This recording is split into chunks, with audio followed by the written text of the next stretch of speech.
Hello guys.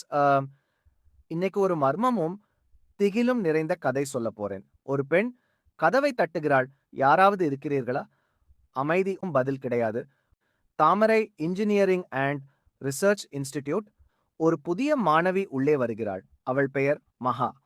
முகத்தில் சின்ன சிரிப்போடு, கனவு நிறைந்த பார்வையோடு அவள் கல்லூரி வாசல் கடக்கிறாள். இசிஇ டிபார்ட்மெண்டல் முதல் வருட கிளாஸ் கதவை தட்டுகிறாள்.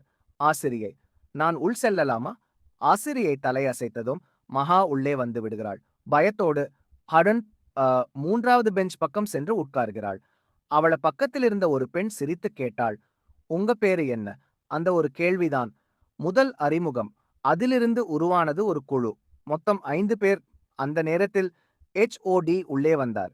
எல்லாரும் ஆடிட்டோரியம்க்கு போங்க என்று சொன்னார். ஆடிட்டோரியம்க்குள் சென்றதும் மேடையில் நடந்து கொண்டிருந்தது ஒரு பரதநாட்டியம் டான்ஸ். மாணவர்கள் எல்லாம் பார்த்து கொண்டிருந்தார்கள். ஆனால் அதே மேடையில் நடந்ததுதான் மகாவின் வாழ்க்கையை மர்மமாய் மாற்றப் போகிறது. ஒரு ஃபோன் ரிங். அந்த ஃபோன்ல இருந்து ஒரு பெண் அழுகிறாள். அம்மா, அம்மா. அந்த குரல் மகாவுடையது. மகா அப்பா ரொம்ப டென்ஷனா போலீஸ் ஸ்டேஷனுக்குள்ள வந்துட்டு இன்ஸ்பெக்டரை பார்த்து சொல்கிறார், சார் ஒரு கம்ப்ளைண்ட் கொடுக்கணும். இன்ஸ்பெக்டர் அமைதியாக கேட்டார், என்னாச்சு? என்ன நடந்துச்சு? அப்பா கதறுகிறார், சார் என் பெண் மகா நேத்து இரவு ஃபோன்ல பேசினாங்க. திடீர்னு என் மனைவி நம்ம பொண்ணு அவனு கூப்பிட்டு அங்கேயே மயங்கி விழுந்துட்டாங்க. அப்புறம் line cut. Phone switched off. Sir என் மகளுக்கு என்னாச்சுன்னு தெரியல. அது பெரிய விஷயம் இல்ல. ஒருவேளை போன் சார்ஜ் இல்லாம இருக்கும்.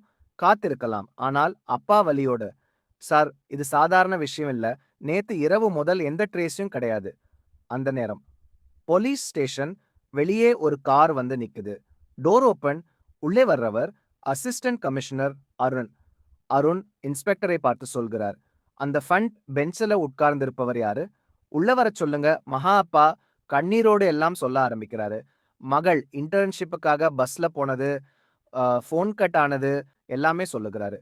அருண் உறுதியோடு சொல்லுகிறார், கவலைப்படாதீங்க சார், உங்க பொண்ணு கண்டிப்பா கண்டுபிடிச்சிடலாம்.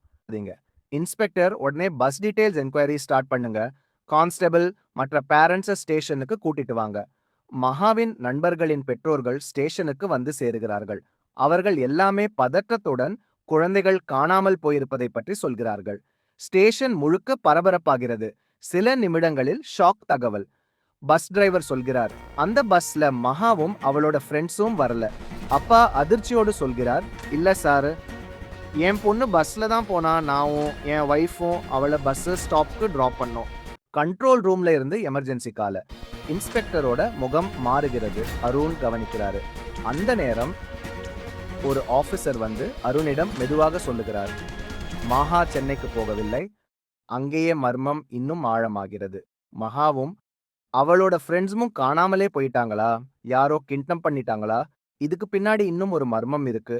அதை தெரிஞ்சுக்கணும்னா பார்ட் 2க்கு வெயிட் பண்ணுங்க. பார்ட் 2 வேணும்னா காமெண்ட் பண்ணுங்க நண்பர்களே.